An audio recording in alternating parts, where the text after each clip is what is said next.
정말 거대한 투자를 해서 뭔가 최대 주주까지 오를 수 있는 어떤 그런 제의가 온다 그러면은 그러니까 나름 저희 회사가 그래도 좋은 대기업이나 이런 데서 보기에 매력 있는 회사로 잘 만들어져 있는 것 같기는 해요. 적극적이고 또 개방돼 있고 그런 고민을 하고 있습니다. 사실 엄청나게 열려 있다고 이제 말씀을 해주시니까 사실 뭐 좀 상당한 의미가 있는 것 같고요. 그러니까 사실은 뭐 제가 그날 말을 해버린 사람인데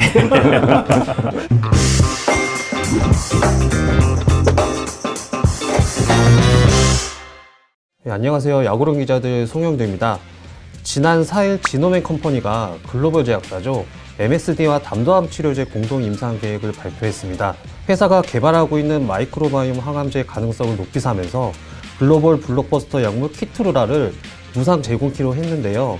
공시와 기자간담회에서 나오지 않았던 얘기들과 지노맨 컴퍼니가 그리는 새로운 미래에 대한 얘기를 배지수 대표님, 서영진 부사장님과 나눠보겠습니다.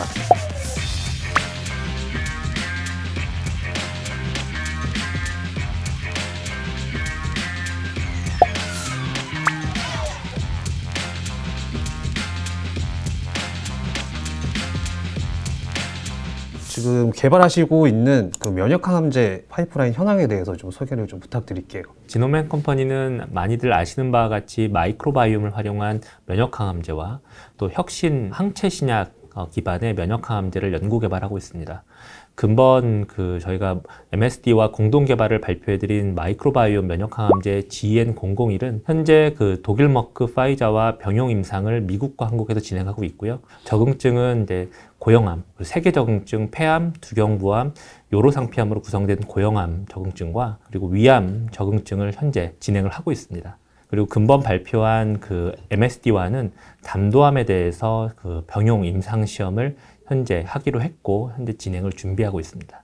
여러 가지 파이프라인이 있는데 그 중에서도 이제 젠001이라는 후보 물질이 가장 대표적인 것 같은데요. 이 마이크로바이옴 면역항암제 기전은 좀 어떻게 되는지 좀 설명 좀 해주시죠. 그러니까 이제 마이크로바이옴이 어떻게 면역 항암제하고 같이 병용을 했을 때 어떤 기전이 좀 궁금해하시는 분들이 좀 많이 있던 것 같은데 아마 2018년 정도에 사이언스에서 논문이 있었어요. 되게 좀 재밌는 논문이었는데 쥐 실험이죠. 그래서 신제닉 마우스라는 건 뭐냐면 보통 쥐예요. 그래서 세균이 이제 우리 사람 몸처럼 일반적인 세균을 가지고 있는 쥐고요.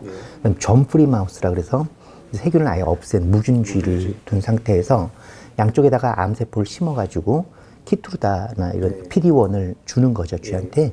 그렇게 됐을 때 신제닉 마우스에서는 키투르다의 효과가 잘 나타나서 암세포가 억제되는 게 보이는데 점프리 마우스에서는 그게 안 보이더라.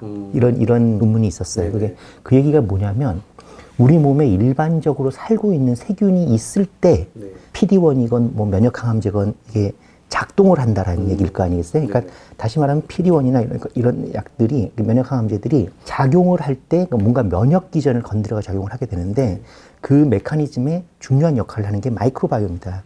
이제 그것을 2018년에 중요한 논문이 하나가 있었고요. 그러니까 이제 마이크로바이옴이라는 것이 어떤 사람의 면역 기전이 정상적으로 작동하는 데 있어서 상당히 중요한 역할을 한다라는 개념이 있었고 그래서 그 마이크로바이옴 중에 과연 그러면 어떤 세균이냐 이걸 찾아내서 개발을 하는 게 이제 저희 같은 회사들이 이제 그걸 또 약으로 만드는 그런 과정이 아닌가 그렇게 보면 되겠습니다. 독일 머크 화이자에 이어서 MSD도 이제 병용 임상을 하기로 했어요. 이렇게 좀 병용으로 진행하시는 이유가 좀 있으신지? 일단은 저희 개발 전략상에서 좀 우선순위로 좀 추진하고 있다라고 말씀드리고 싶은데요. 연구를 해봤을 때 마이크로바이옴 단독으로도 사실은 항암 효과가 나옵니다. 그런데 면역항암제와 병용했을 때 그 항암 효과가 더 이제 배가 되는 결과를 어느 정도 그 차이가 나는 거예요? 거의 일반적으로 동물 실험에서 봤을 때는 면역항암제 단독으로 쓴 것과 마이크로바이옴 단독으로 쓴 게 거의 비슷한 항암 효과가 나와요.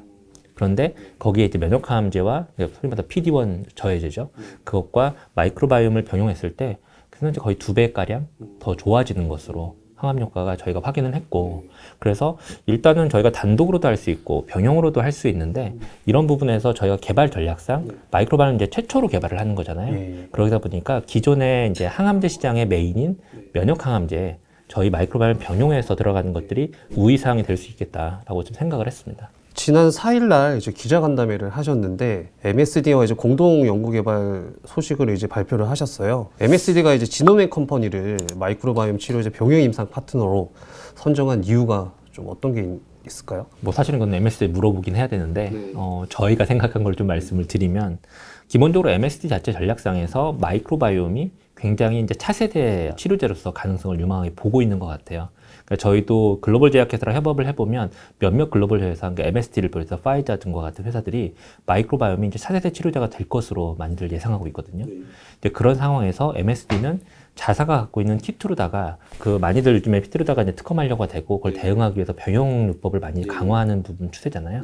그런 부분에서 마이크로바이옴을 이런 병용 파트너로 이제 삼은 부분이 있고요. 그래서 몇 해 전부터 이제 마이크로바이옴에 관심을 가지고 여러 가지 연구를 해왔는데 근본 MSD가 이제 저희를 집중한 이유는 저희가 마이크로바이옴으로 이제 이미 독일 머크 파이저와 협업해서 이제 임상 개발을 한국과 미국에서 하고 있거든요. 그런 부분에서 어느 정도 개발 스테이지가 올라왔던 몇 안 되는 마이크로바이옴 치료제라고 주목을 한 것 같고요. 그리고 그런 상황에서 저희의 개발 내력이나 이런 걸 보면 이미 독일 머크와 충분하게 협업을 해서 이미 미국이나 한국에 있는 환자들한테 투약을 하기 때문에 이런 부분에 있어서는 뭐 당연히 임상 개발을 하는 데 있어서 이제 본인 글로벌 수준의 어떤 임상 개발 역량이 돼 있다고 판정한 부분이 있었습니다. 거기에다가 그럼 뭘 할 거냐 이제 병용을 할 텐데 거기서 저희가 이제 제시했던 게 담도암이거든요. 근데 담도암은 아시는 바와 같이 지금까지 면역항암제가 제대로 공략하지 못한 암종이에요. 그래서 언맷 니즈가 높은 암종인 거죠. 그런 부분에서 서울대병원이나 우리 국내 유수의 병원의 연구자들과 저희가 협업 논의를 했을 때 담도암이 굉장히 언맷 니즈가 높고 MSD도 관심 있을 만한 암종이라는 걸 저희가 좀 파악을 해서 그걸 제안했을 때 굉장히 뭐 흔쾌히 수락이 됐어요.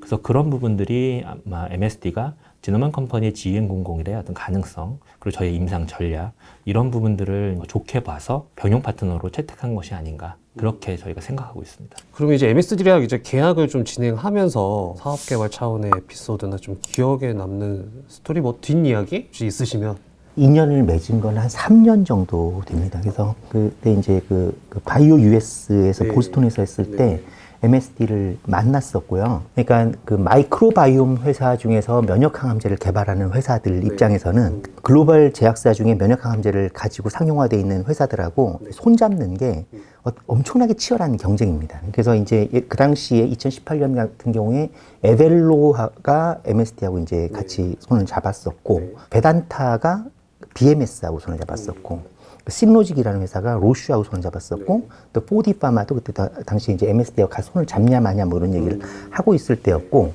그런 때 저희가 이제 독일 머크 파이자하고 이제 그 손을 결국은 잡게 된 게 거의 막차 탄 느낌이었어요. 그러니까 이제 다른 글로벌 제약사들하고 손잡았던 마이크로바이옴 회사들을 다 살펴보시면 전부 보스턴에 위치하거나 런던에 위치하거나 이렇게 전통적으로 바이오의 그 어떤 중심지에 위치한 애들이고 그리고 거기에 이제 그 대표나 이런 사람들도 다 뭐 MSD 출신이 와 있거나 MSD에 뭐 아주 그냥 고위원이 와 있거나 뭐 이렇게 해서 다들 이렇게 서로 이렇게 착착 합종 영연을 하는 그런 분위기였고요. 저희만 유일하게 그러니까 이제 아시아에 뭐 코리아 그러면 우리나라 나름대로 그래도 바이오가 발전한 곳이지만 본토에서 볼 때는 정말 변방이거든요. 그래서 이걸 비집고 들어가는 게 상당히 좀 치열했었고요. 2018년에 저희가 또 MSD에서 발표를 하고 그때 한 적이 있었는데 저희 기술을 되게 관심 있게 보고 실컷 얘기하다가 잘 안 됐어요. 그리고 이제 사실 밀린 면이 있어요. 그 과정에서 저희가 이제 독일 머크하고 파이자하고 이렇게 진행을 하게 됐고 그 과정에서 또 이제 엄청나게 또 저희가 그동안 그 연구가 진행이 됐고 성과가 좀 쌓이고 나면서 저희 위상도 이제 좀 올라가게 되고 게다가 또 MSD의 그 내부 전략들을 좀 저희가 고민을 해볼 때 이 담도암 이쪽을 그 좀 제안을 하면은 저쪽에서 또 이제 언맷 니즈가 MSD 입장에서 있지 않겠나 이런 내부에 좀 파악한 전략적인 면도 있고 그래서 그렇게 해서 좀 만들어가 제안을 했다가 그게 이제 만들어진 거죠. 글로벌적으로 좀 봤을 때 글로벌에 있는 그 마이크로바이옴 신약 개발 업체들과 좀 비교를 했을 때 우리는 이런 점들이 좀 차별화가 돼 있다. 이런 점에 대해서 좀 설명을 해주시죠. 제가 최근에 이제 더 좀 이제 느낀 건데 저희 회사 보면 연구 개발 열심히 하고 있잖아요. 근데 최근에 또 CDMO 인수해가지고 생산까지 넓혔잖아요. 근데 생각을 해보시면 뭐 세포치료도 그렇고 마이크로바이옴도 그렇고 이게 새로운 어떤 모달리티, 그러니까 이머징 섹터에 있다 보니까 굉장히 생산이 어려워요. 그러니까 단순히 여러분이 생각하실 때 마이크로바이옴 하면 유산균이니까 유산균은 우리나라에 뭐 한 1,200개의 회사가 있고 생산하면 되는 거 아니야 하지만 문제는 의약품 기준으로 생산해 본 적이 없는 거죠. 그렇기 때문에 굉장히 다들 해외에 있는 위탁 생산 공장 가서 이제 어렵사리 생산을 하고 있거든요. 그런 측면에서 봤을 때 결국 마이크로바이옴이 향후에 성공하기 위해서는 좋은 균을 잘 연구 개발하는 것도 중요한데 이걸 생산을 원활하게 위해서 많은 환자들한테 소위 말해서 이제 지체 없이 사실 면역항암제 허가 받고 환자들 공급되는데 공급이 끊기거나 안 되면 환자로서 굉장히 큰 낭패잖아요. 생명의 위협을 받을 수 있고 하기 때문에 그런 부분에서 연구개발, 생산, 그리고 향후에는 사업화까지 얹을 수 있는 그런 가능성들을 저희가 여러 가지 이제 포텐셜을 확보하고 있다는 점. 그래서 그런 측면에서 봐서는 해외에 있는 어느 마이크로바이옴 치료제 회사보다 소위 말해서 연구개발, 생산, 그리고 사업화까지 일원화된 어떤 밸류체인을 저희가 이제 확보하고 있고 그걸 더 고도화시키고 있다는 점에서는 저희가 어찌 보면 마이크로바이옴 치료제에서는 가장 상업화에 더 근접하고 있다라는 걸 이제 말씀드릴 수 있을 것 같고요. 그런 부분에 있어서는 정말 저는 세계 어느 기업보다 차별화된 강점을 갖고 있기 때문에 그런 부분들이 저희가 생각하고 있는 가장 큰 어떤 차별점이 아닌가 생각합니다. 다른 기업들이 이제 마이크로바이옴에 관심이 많잖아요. 뭐 철랩 같은 경우에도 CJ가 인수를 하고 지노믹 컴퍼니도 어떤 뭐 그런 것들을 많이 이제 받으시는 걸로 알고 있는데 그 대기업이 이제 만약에 이 마이크로바이옴 치료제 개발을 하게 되면 투자적인 면이나 어떤 뭐 비즈니스 디벨롭 이런 점에서 사실 보유하고 있는 것들이 많으니까 좀 앞서 나갈 수 있지 않느냐 이런 생각이 좀 들기도 하거든요. 그럼 거기에 대해서 지노믹 컴퍼니만의 어떤 뭐 개발 경쟁력이라든지 어떤 뭐 차별화된 경영 전략 그런 것들을 좀 말씀을 좀 해주시죠. 그러니까 사실 저는 좀 업의 본질하고 조금 전 관점에서 보면 좀 제가 비유를 드리면 신약 개발 자체가 굉장히 위험하고 그리고 될지 안 될지 모르고 그러니까 좋게 말해 하이 리스크 하이 리턴이라고 얘기하잖아요. 그건 사실 어쩌면 베팅의 성격이 가깝고 하잖아요.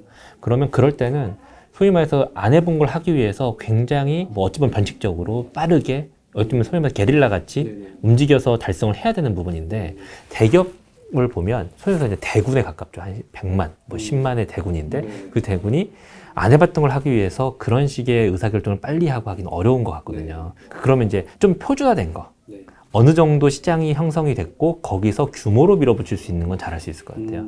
뭐 예를 들면 삼성이 삼성 바이오로직스를 통해서 CDMO 시장에 진출했다고 하는 것은 그건 규모의 싸움에 가깝기 때문에 그렇게 봤을 때는 혁신 신약의 개발에서는 지노맨 컴퍼니와 같은 이런 이제 소규모의 민첩하고 유연한 이제 의사결정 구조를 가진 회사가 더 적합할 것 같은데 거기서 또 중요한 건 그럼 모든 벤처가 다 성리하냐? 그건 아니고 어떤 벤처의 스피릿을 가지고 적절한 인력을 그때그때 수혈해서 저희도 빠르게 진화를 해야 되는 거죠.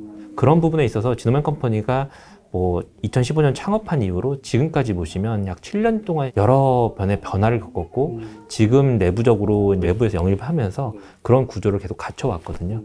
그래서 그렇게 갖춰온 경험이 저는 큰 자산인 것 같아요. 앞으로도 더 많이 갖춰가야 되고 더 많이 여러분들이 오셔야 되는데 그럴 때 원활한 구조를 형성해서 그런 부분들은 지속 가능하게 그렇게 민첩하고 유연하게 갈 수 있느냐 하는 부분들은 지노맨 컴퍼니가 지금까지 보여준 성과를 기반으로 해서는 향후에 더 기대되는 부분이다. 그래서 그런 부분이 돈이 많고 또 경험이 많다고 하는 그런 오래된 어떤 대기업에 비해서 저희가 이길 수 있는 그런 큰 요인이 아닐까 생각합니다. 올해 안에 예상되는 이제 지노믹 컴퍼니의 연구하고 이제 사업에 대한 주요 좀 아젠다에 대해서 설명을 좀 해주시죠. 마이크로바이옴 이제 쪽에서 여러 가지 이제 저희가 병용 임상을 하고 있잖아요. 그래서 독일 머커 파이저 그리고 이번 MSD 그래서 글로벌 제약회사와 공동 연구 개발하고 있는데 그의 성과가 조금씩 드러날 것 같아요. 그래서 마이크로바이옴 면역항암제 또 본격적인 가능성을 시험하는 또 확인하는 해가 될 것 같고요. 두 번째로 저희가 마이크로바이옴뿐만 아니라 하고 있는 신규 타깃 면역항암제 분야에서 올 4월에 AACR에서 이제 연구 결과를 발표하거든요. 그때는 기존에 작년에 발표드렸던 이제 지나 104 같은 이제 신규 타입 면역항암제뿐만이 아니라 또 새로운 면역항암제 파이프라인 그리고 스위스의 디바이오팜과 같이 공동 연구 개발을 해왔던 ADC에 대해서도 이제 연구 결과를 첫 발표할 것 같습니다. 그래서 그런 부분에 있어서는 다양한 포트폴리오를 저희가 이제 선보일 수 있어서 그런 부분에서 저희가 그간 논의해왔던 글로벌 제약회사들과 사업개발 논의가 좀 더 가속화될 것으로 기대를 하고 있고요. 사업적으로 보게 되면 저희가 이제 작년에 CDMO를 인수를 했고 그리고 리스트바이오를 설립을 해서 미국 인디애나주에 대규모 공장 건설에 지금 진행을 하고 있는데요. 그런 부분에 있어서 좀 원활하게 이제 투자 유치가 되어 왔고 하기 때문에 그를 기반으로 해서 본격적으로 이제 저희 CDMO 사업에 대한 이제 기존에 인수했던 리스트랩과 새로 짓게 되는 리스트바이오의 또 이제 안정적인 성장 그런 부분을 보여드릴 수 있을 것 같고요. 또 마지막으로는 저희가 사실 그 컨슈머 제품으로 화장품도 하고 있습니다. 근데 그런 부분에서 작년 한 해 동안은 이제 업에 처음 들어와서 여러 가지 시행착오도 겪었고 많이 배웠는데 이런 부분에서 이제 조직을 안정적으로 갖추게 됐고요.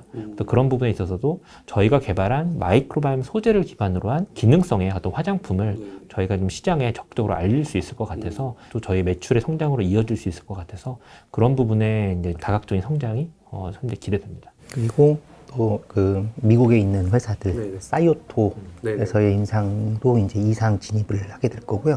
자폐증 임상. 그리고 또 하나가 저희가 인수한 미스터랩스도 이제 좀 워낙에 좋은 회사고 매출도 잘 나오고 있는 회사인데 좀 더 리뉴얼해서 좀 더 큰 규모로 생산할 수 있도록 만들려고 하고 있고 또 하나 리스트 바이오, 그래서 인디애나에 있는 회사 거기에 이제 신규 공장 건설하는 거 그것도 이제 4월 달에 저희가 우리말로 삽든다고 하는 거를 영어로는 그라운드 브레이킹이라고 그러더라고요. 땅을 깬다 하나 봐요. 그래서 4월에 이제 그라운드 브레이킹 시작하면서 공사가 또 착실하게 계획대로 그리고 생각한 버짓 안에서 그러면서도 생각하는 그 규모로 잘 만들어질 수 있도록 관리하는 게 또 상당히 중요한 목표가 되겠습니다.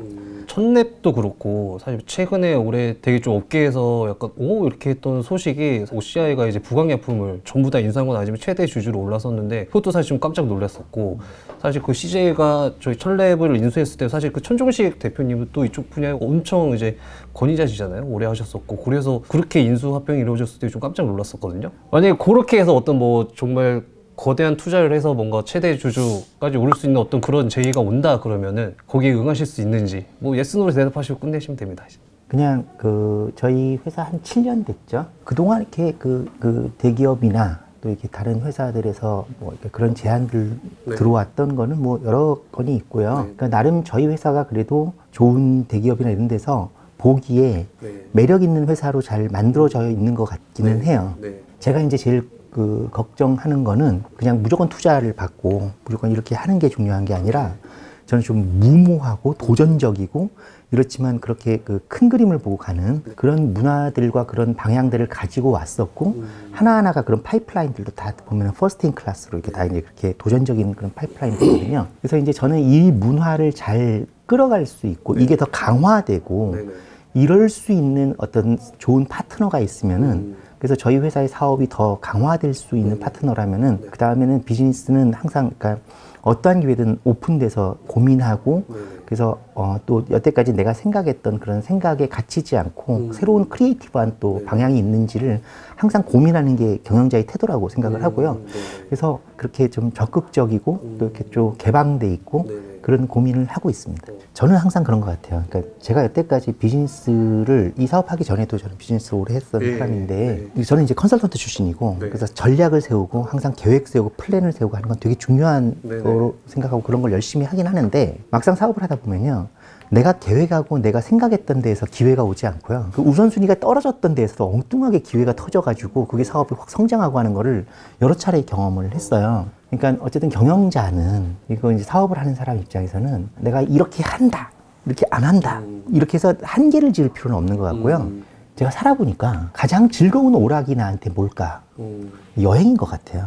왜 그러냐면은 미지의 동네에 안 가본 동네에 가서 새로운 이국적인 거를 볼 때 저는 재밌더라고요, 그게 항상. 근데 저는 비즈니스도 여행인 것 같아요. 그러니까 안 가본 여정을 가는 것 같고요. 그래서 거기서 뭐가 나올까, 어떤 길이 나올까, 이게 그렇게 갔을 때 그러면 어떤 새로운 게 생길까, 이런 거를 이제 항상 보고 가야 되는 것 같은데, 그래서 어떠한 기회든, 그리고 내가 또 중요하다고 생각하지 않고 마이너 프라이어리라고 생각했던 기회에서도 어찌 보면 그게 거기서 엄청나게 터질 수도 있고요. 그래서 가능한 한 열어놓고 보는 게 그리고 그거를 유지를 하는 게 중요한 것 같다. 이제 이렇게 생각을 해요. 알겠습니다. 마지막 제 질문에 많은 것들을 시사하시는 대답을 해주신 것 같고요.